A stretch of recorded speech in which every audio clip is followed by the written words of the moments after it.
मोकामा के नौरंगा जलालपुर गांव में पूर्व विधायक अनंत सिंह और सोनू मोनू गैंग के बीच में गोलीबारी में कल रात तक 4 एफआईआर दर्ज हो चुके हैं। एनटीपीसी थाना अंतर्गत सहनौरा गांव के निवासी उदय यादव ने सोनू मोनू उनके माता पिता के खिलाफ 4 नामजद एफआईआर दर्ज कराया था और ये उदय यादव वही है जो सबसे पहले अनंत सिंह के कहने पर उसे बुलाने उनके घर पर गए थे। इसी दौरान गोलीबारी में उनके गर्दन में गोली लगी थी और वो पटना में अपना इलाज करा रहे थे और इस पूरे मामले में पुलिस अब तक 3 लोगों को गिरफ्तार कर चुकी है। सोनू मोनू गैंग के सरगना सोनू के अलावा अनंत सिंह और उनके एक समर्थक रोशन कुमार को भी गिरफ्तार किया गया।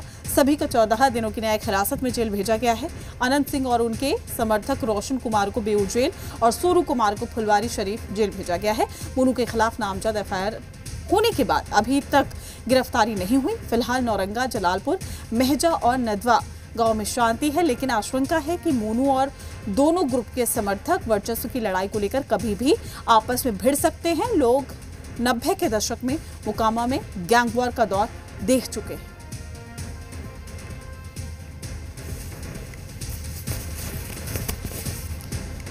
तो पूरा मामला क्या है ये भी हम आपको बता रहे हैं। पंचमेला थाने में दर्ज हुई है 4थी एफआईआर। तो खबर क्या है, ग्राफिक्स के जरिए आपको बता रहे हैं। मोकामा गोलीकांड में एक और एफआईआर अब दर्ज कराई गई है।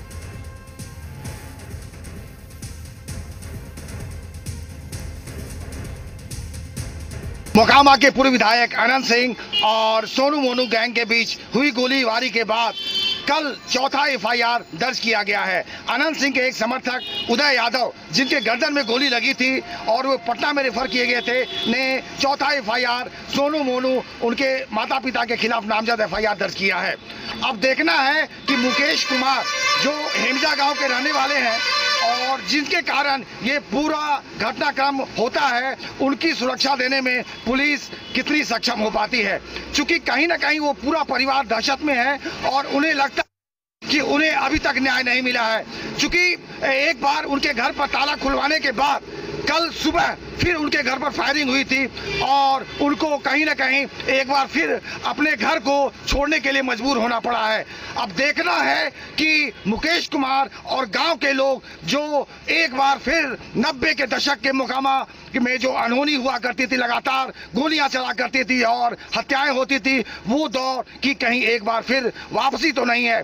अगर पुलिस इस मामले में उचित कार्रवाई की होती तो कहीं ना कहीं इस तरह के हादसे से बचा जा सकता है। अब देखना है कि पुलिस इस मामले में और कितने लोगों की कार्रवाई करती है, क्योंकि अभी भी मोनू और कई समर्थक ऐसे हैं जो अभी तक जेल की शिक्षों के बाहर हैं, एसपी ऑफिस के बाहर खड़े हैं।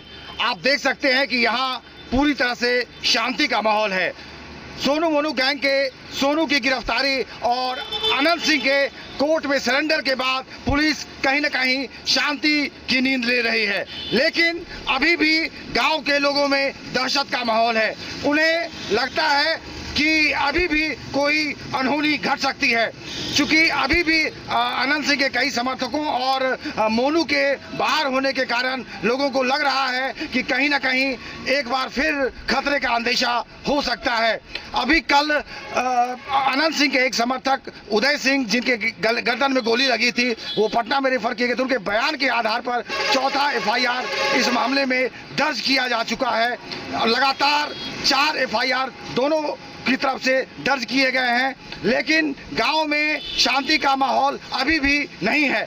क्योंकि अभी कल हेमजा गांव में मुकेश कुमार के घर पर फायरिंग की घटना हुई थी और उसके बाद कहीं ना कहीं उनका पूरा परिवार दहशत में है और देखना है कि अब इस मामले में पुलिस आगे और क्या कार्रवाई करती है। मैं चंदन राय, जी मीडिया, बाढ़। बेतिया के काले धन के कुबेर डीईओ रजनी